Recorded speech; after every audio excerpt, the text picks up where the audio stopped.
And this is a very interesting topic because Shintoism is about life. It's about nature. It's living harmony with nature and everything. Buddhism is, if you look at its rawest aspect, first principles thinking, is really about how we perceive life, who we are, and how to get back to that originality inside of us. Thus, the importance of suffering and understanding suffering, and to not let it drive your life, but to understand that it leads you to something good. And at one point or another, there is no more need for suffering. So the way it articulates in Japan is that Shintoism is about life. So it celebrates life. So it celebrates births. It celebrates weddings. Buddhism celebrates the moving on forward. And that's more the death ceremonies, basically, the cremation and everything. That's left to the Buddhist priests, whereas the Shintoist priests will do the birth, the matsuris, as we've looked into this article. Those are big festivals, and of course weddings and everything. So it's really interesting how they split that very evenly and in a way that just flows seamlessly. But really what Shintoism tells us is to look at nature as a sacred teacher, and I think that's something we can all do these days.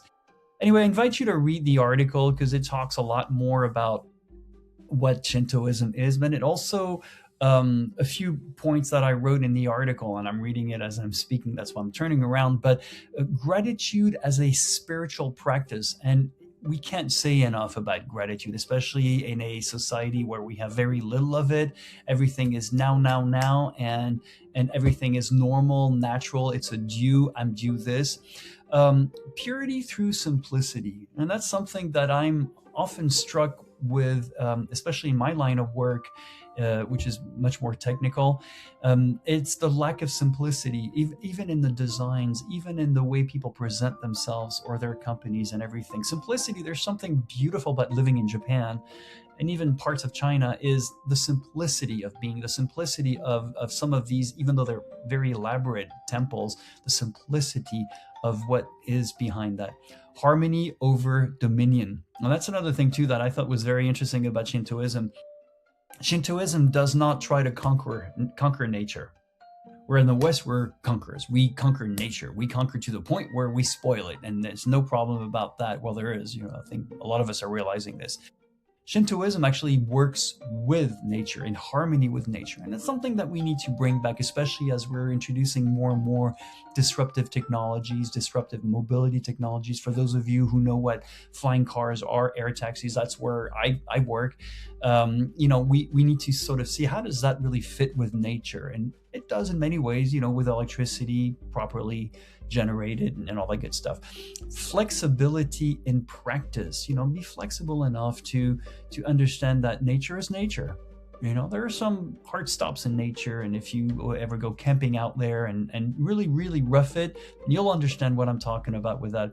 But presence in place, and that's something we forget. We rush into meetings, we rush into events, we drink, we eat, but I don't think there's a lot of us who actually stop and take it in. And I do that, by the way, every time I'm about to get on stage. I just look at the crowd out there, and I take it in, and I'm really feel blessed and feel honored to be there. And a lot of people say, I'm honored to be here. When I say it, I really mean it. I am honored to be here. This is amazing. I can't believe that my brain knows how to make my feet work, because I don't even know how to do it myself.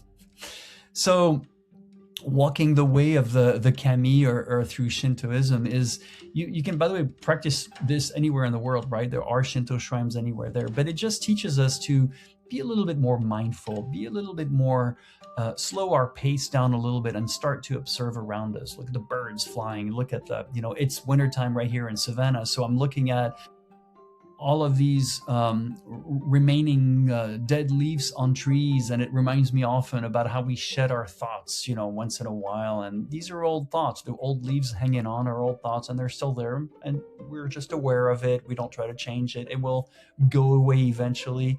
And so that's what Shintoism helps us. It helps us be more in the present and more aware of our surrounding, our natural surrounding.